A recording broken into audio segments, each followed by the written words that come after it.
Hello everyone, I am Nitin Jaggi. Welcomes you all to the official YouTube channel of SRN International School. Today, I will be teaching you the topic Indian Sociologists of class 11th. So, let's start our today's topic, the Indian Sociologists. So, let's talk about the evolution of sociology and social anthropology in India. Indian sociology emerged as a separate discipline because the Indian society and social structure was completely different from that experienced by Western European societies. Indian sociology was formally introduced as a discipline at university level for the first time in 1919 at the University of Bombay.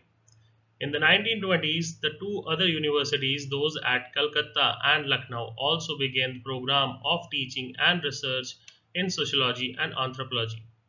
Today, every major university has a department of sociology, social anthropology, or anthropology, and other more than one of these disciplines is represented. At the beginning stage, it wasn't clear as to what should be the subject matter of the Indian sociology. The need for the subject raised many questions in the Indian context. Next is Western sociology emerged as an attempt to make sense of modernity, but the waves of modernity that Indian society was experiencing was entirely different as it was closely entwined with colonial subjugation. Hence, understanding modernity in the Indian context was entirely different than the Western societies. Now, social anthropology in the West developed out of curiosity to know about the primitive cultures, but India was an ancient and advanced civilization already, which also had parallel existence of primitive societies within it. Hence, it was felt that different theoretical perspectives are needed to understand the functioning of Indian social structure.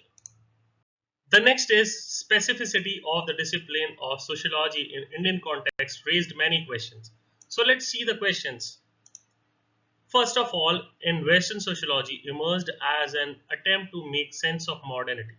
What would its role be in a country like India? India too was of course experiencing the change brought about by modernity, but with an important difference. It was a colony. The first experience of modernity in India was closely intertwined with the experience of colonial subjugation. Secondly, if social anthropology in the West arose out of the curiosity felt by European society about primitive culture, what role could it have in India, which was an ancient and advanced civilization, but which also had primitive society within it? Finally, what useful role could sociology have in a sovereign independent India, a nation about to begin its adventure with planned development and democracy? Next is the pioneers of Indian sociology. L.K. Ananthakrishna Iyer and Sarath Chandra Roy were true pioneers of Indian sociology in the sense that they began practicing a discipline that didn't yet exist in India. Moreover, there was no institution to promote the discipline, yet their works were recognized and appreciated among well known anthropologists internationally. Now, let's talk about L.K. Ananthakrishna Iyer. He was the first self taught anthropologist who was the first Indian to carry out an ethnographic survey of the state of Kochi. His work was much appreciated by British anthropologists and administrators. He was later appointed as a reader at the University of Calcutta, where he helped set up the first department of postgraduate anthropology.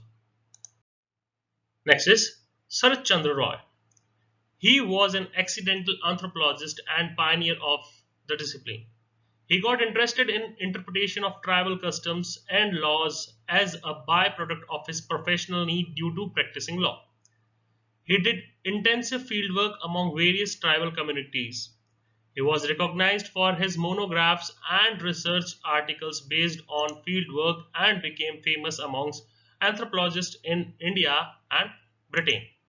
Now, let's talk about the early Indian sociologists, G.S. Gure. G.S. Gure majorly worked on caste and race in India. His other works included themes like tribes, kinship, family, and marriage, culture, civilization, and the historic role of cities, religions, and the sociology of conflicts and integration. His works were influenced by various schools of thought, such as that of diffusionism, Orientalist, on Hindu religion and thoughts, nationalism, and cultural aspect of Hindu identity. G.S. Gure on caste system now. G.S. Gure emphasized on six main features to help explain the functioning of caste systems. Number one, caste is an institution based on segmental division. Caste society is based on hierarchical division. The institution of caste necessarily involves restrictions on social interaction. Caste involves differential rights and duties for different castes. Caste restrictions the choice of occupation. Caste involves strict restriction on marriage. Next is D.P. Mukherjee. DP's work was mainly emphasized on the crucial role of a social system for society. According to him, to study about Indian society means it was necessary to study and know the social traditions of India. Understanding the tradition was necessary to understand the social system of a society. This study of traditions not only include its past but also its sensitivity to change and hence it's a living tradition. Next is TP's argument on Indian culture and society as different from the Western society. So Indian culture is not individualistic in the Western sense because in Indian society, individual's behavior pattern is rigidly fixed by his socio-cultural group pattern. Indian social system is oriented towards group sections, caste, etc. Traditions come from the same in the past and are kept alive through respected recalling and roots and transmitted to the next generation. Traditions are strongly rooted, retelling to stories and myths. Linked to the past does not mean that traditions does not allow changes. It just indicates that a process of adoption to change through internal and external sources is present in everyday society. In Western societies, internal sources of change will be a change in the economy. However, in case of India, most sources of change is derived from non-economic resources, for instance, value and customs. Now, Desai on welfare state. Modern capitalist state was one of the most significant themes of interest to A.R. Desai. Using a Marxist approach, he provided a detailed critique to the notion of welfare state and pointed out many of its shortcomings. Features that describes a welfare state. A welfare state is a positive state. This means that unlike laissez-faire of classical liberal political theory, the welfare state does not seek to do only the minimum necessary to maintain law and order. The welfare state is a democratic state. Democracy was considered an essential condition for the emergence of the welfare state. A welfare state follows a mixed economy, means an economy where both private capitalist enterprises and state or public owned enterprises coexist. A welfare state does not seek to eliminate the capitalist market, nor does it prevent public investment and industry and other fields. Let's discuss the test criteria suggested by Desai against which the performance of the welfare state can be measured. Does the welfare state ensure freedom from poverty, social discrimination, and provide security for all citizens? Does the welfare state removes inequality of income? Does the welfare state transform the economy to use the capitalist profit to the benefits of meeting the real needs of the community? Does the welfare state ensure stable development free from economic booms and depressions? Does it provide employment for all? The notion of the welfare state is a myth. Using the test criteria identified for welfare state, Desai examines the performance of these states that are most often described as welfare states, such as Britain, the USA, and much of Europe, and finds their claim to be generally exaggerated. Thus, most modern capitalist states, even in the most developed countries, fail to provide minimum level of economic and social security to all citizens. They are unable to reduce economic inequalities and often seems to encourage it.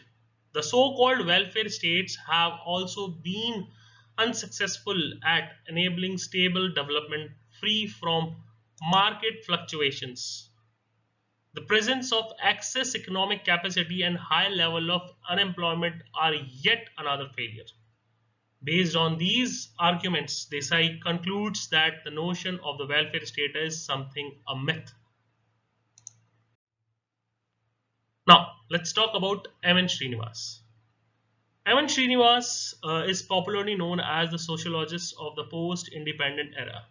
Major influence on his work was outcome of his association with the British social anthropology discipline. He successfully established Indian sociology on the world map and was instrumental in making village studies the dominant field in Indian sociology. Other major themes he worked on are caste, modernization, and process of social change. Srinivas' village studies were based on two broad types of writings.